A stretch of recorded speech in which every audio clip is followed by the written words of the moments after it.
बहुत समय पहले देवताओं और असुरों के बीच हमेशा लड़ाई होती रहती थी। देवता कमजोर पड़ने लगे क्योंकि राजा इंद्र और बाकी देवता ऋषि दुर्वासा के श्राप से अपनी ताकत खो चुके थे। इस वजह से वे भगवान विष्णु के पास मदद मांगने पहुंचे। भगवान विष्णु ने उन्हें समझाया कि अमृत पीने से उनकी शक्ति वापस आ सकती है, लेकिन अमृत केवल समुद्र मंथन से ही प्राप्त होगा और इसमें असुरों की मदद भी लेनी होगी। समुद्र मंथन की योजना।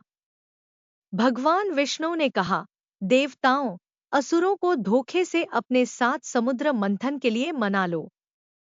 मंथन से कई अनमोल चीजें निकलेंगी, लेकिन अमृत को मैं तुम तक पहुंचाऊंगा। देवताओं ने यह बात मान ली और असुरों के राजा बलि के पास पहुंचे। बलि को अमृत का लोभ देकर मंथन के लिए राजी कर लिया गया। मंथन के लिए तैयारी। समुद्र मंथन के लिए मंदराचल पर्वत को मथानी और नागवासुकी को रस्सी के रूप में चुना गया। जब मंथन शुरू हुआ तो मंदराचल पर्वत डूबने लगा।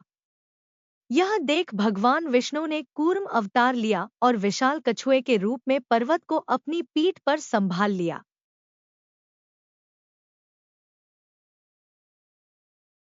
मंथन शुरू हुआ और एक एक करके कई अद्भुत चीजें निकली। 1. हलाहल विष।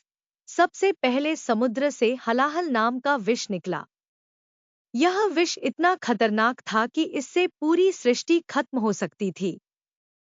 सभी घबरा गए और भगवान शिव से मदद मांगी। शिव ने वह विष पी लिया, लेकिन माता पार्वती ने उसे उनके गले में रोक दिया, जिससे उनका गला नीला हो गया और वे नीलकंठ कहलाए। 2. कामधेनु गाय। यह एक चमत्कारी गाय थी जो हर इच्छा पूरी कर सकती थी। इसे ऋषियों को दे दिया गया। 3. कल्पवृक्ष। यह एक जादुई पेड़ था जो हर इच्छा पूरी करता था। इसे स्वर्ग में स्थापित किया गया। 4. लक्ष्मी देवी। मंथन से लक्ष्मी जी निकली, जो धन और समृद्धि की देवी हैं। उन्होंने भगवान विष्णु को अपने पति के रूप में चुना। चंद्रमा। चंद्रमा को भगवान शिव ने अपने माथे पर धारण कर लिया। 6. अमृत कलश। अंत में अमृत का घड़ा निकला, जिसे लेकर देवता और असुर लड़ने लगे। असुरों को अमृत से वंचित करना। अमृत को लेकर असुर और देवता आपस में झगड़ने लगे। तब भगवान विष्णु ने एक सुंदर अप्सरा का रूप धारण किया और मोहिनी बनकर असुरों को अपनी ओर आकर्षित कर लिया। उन्होंने असुरों को समझाया कि अमृत को सभी को बराबर बांटा जाएगा, लेकिन चालाकी से भगवान विष्णु ने सारा अमृत देवताओं को पिला दिया। जब असुरों को यह बात पता चली तो वे बहुत नाराज हुए, लेकिन तब तक देवता अमर हो चुके थे और शक्तिशाली बन गए थे।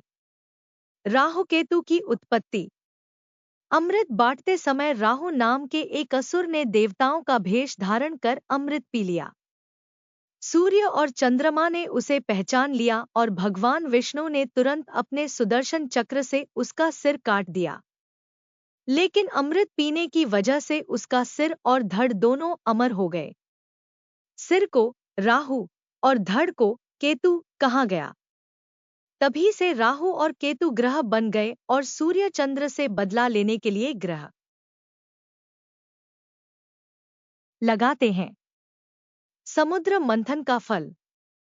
इस तरह समुद्र मंथन ने देवताओं को अमरता और शक्ति दी। भगवान विष्णु की बुद्धिमत्ता और शिव जी के बलिदान से सृष्टि का संतुलन बना रहा। यह कथा हमें सिखाती है कि धैर्य, समझदारी और एकता से बड़ी समस्या का हल निकाला जा सकता है।